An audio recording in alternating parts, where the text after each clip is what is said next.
Halo sahabat rumah belajar, apa kabar? Jumpa kembali dengan saya Kak Hamdan dalam mata pelajaran informatika. Kali ini kita akan belajar topik analis data tentang penerapan pengalamatan sel dalam fungsi dan rumus pada Microsoft Excel. Sebelum membahas materi tersebut, mari kita ingat kembali materi tentang pengertian analisis data dan penyajian data. Data berasal dari bahasa Latin yaitu datum, yang mempunyai arti sesuatu yang diberikan.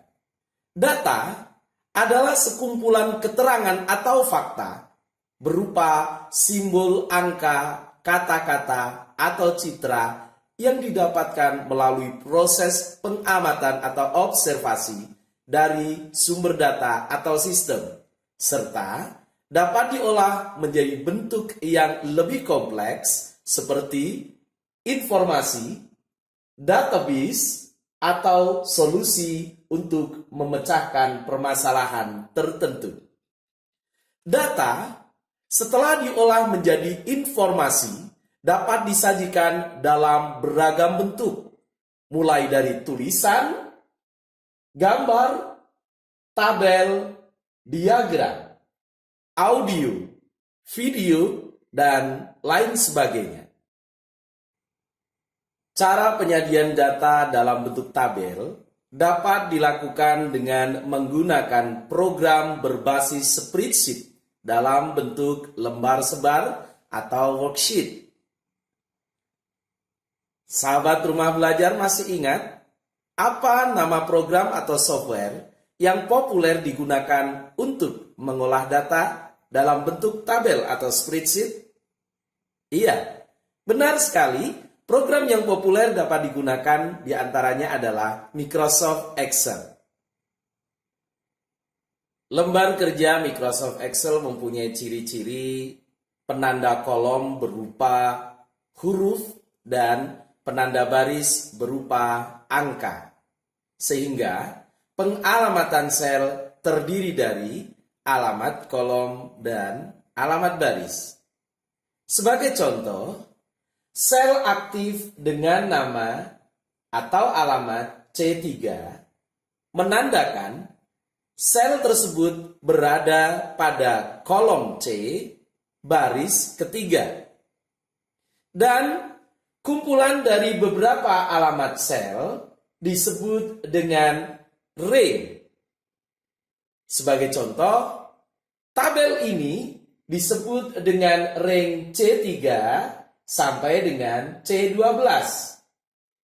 Dapat ditulis dengan range C3 titik 2 C12. Sahabat rumah belajar, pernahkah melihat macam-macam tabel ini?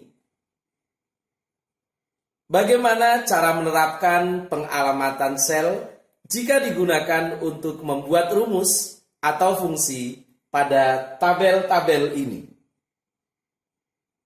Mari kita lihat pembahasan berikut ini. Referensi sel atau pengalamatan sel pada Microsoft Excel dibedakan menjadi 3. 1. Sel relatif. 2. Sel semi-absolut. Dan yang ketiga, sel absolut. Pertama, sel relatif adalah alamat sel yang tidak mempunyai ikatan terhadap kolom atau baris tertentu, atau biasa disebut dengan sel yang bebas. Dicontohkan pada tabel pertama, yaitu daftar nilai siswa. Pada tabel ini, referensi sel selalu berubah-ubah, baik kolom maupun barisnya. Kedua disebut dengan sel semi-absolut, terdiri dari semi-absolut baris dan semi-absolut kolom. Pengalamatan ini dapat diterapkan pada tabel kedua, yaitu tabel matematika perkalian. Pada tabel ini, terjadi operasi perkalian antara data pada baris ketiga pada kolom B. Alamat sel dapat ditulis menjadi B $3. Dikalikan dengan data kolom pada posisi kolom A, dimulai dari baris data keempat, sehingga ditulis menjadi $A4. Tanda dolar pada nama sel adalah sebagai fungsi absolut. Ketiga disebut dengan sel absolut. Sel ini mempunyai sifat tetap atau tidak berubah-ubah baik baris maupun kolomnya. Karena isi dari sel tersebut berupa nilai atau variabel yang bersifat tetap.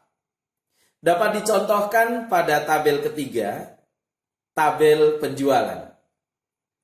Pada tabel ini terdapat nilai yang tetap, yaitu harga BBM per liter yang terdapat pada sel R2. Dikalikan dengan jumlah liter yang terjual pada sel Q5. Sehingga rumus dapat ditulis menjadi sama dengan $R $2 dikalikan Q5. Sahabat rumah belajar, itu tadi macam-macam pengalamatan sel dan penerapannya di dalam Microsoft Excel. Selamat mencoba dan teruslah belajar di mana saja, kapan saja, dengan siapa saja. Salam rumah belajar. Sampai jumpa pada materi berikutnya.